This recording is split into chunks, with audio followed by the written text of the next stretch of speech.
Fox Business Alert, the Fed's third interest rate cut of the year does not appear to be helping home builders. Lennar stock dropping to a one-year low at this hour, down 4.7% after the company reported a miss yesterday on both fourth quarter and full-year earnings expectations.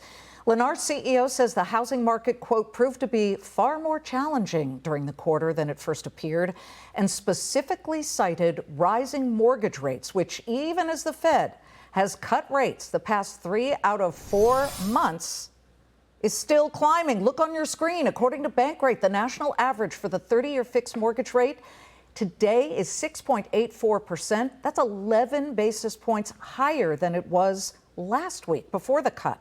Joining me now on a Fox Business exclusive to find out when these mortgage rates are going to be coming down is leader in the luxury real estate space, Brown Harris Stevens CEO Bess Freedman.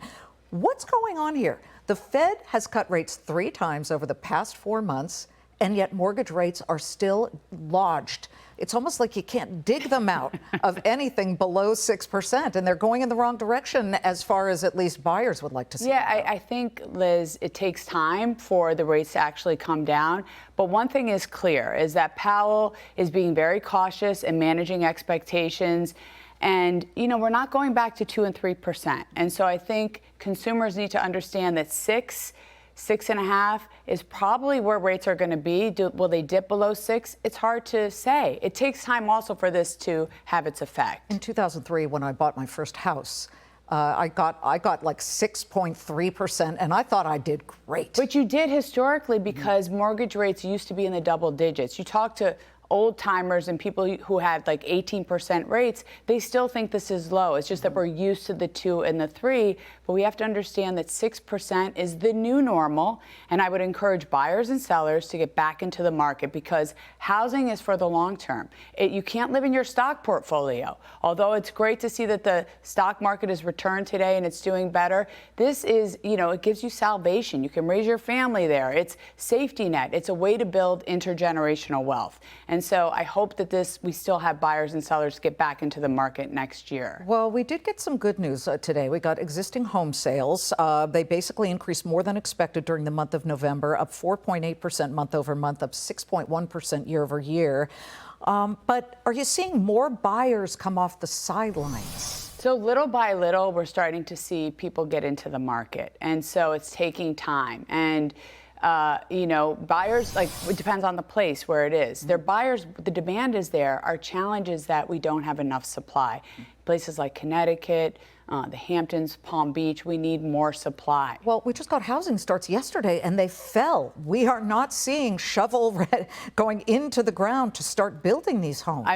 One of the things that we need to be able to do is get approval so that we can build. And we're hoping with this, you know, the new administration that there's less regulation. Although we know most things are state and local, we need to be able to work with, for example, Albany to be able to do things so that we can get approval. Yeah, the state. I mean, look, the city council, and municipalities. But those are the real challenges. I mean, the government can do so much. We need state and local. We need people to understand that we have to collaborate and work together. We need to build more homes in this country. Well, let me throw this wrench into the picture, a potential wrench, and that would be in the form of Donald Trump's threatened tariffs. He has threatened to slap tariffs on all incoming goods, whether they be from allies like Canada or, you know, the tension countries like China. So we get a huge amount of timber, lumber coming in from Canada.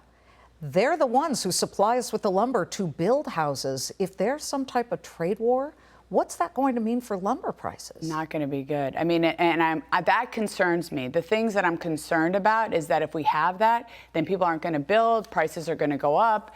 We will have even more issues in an already slow and staggering housing market. And so I'm concerned about that.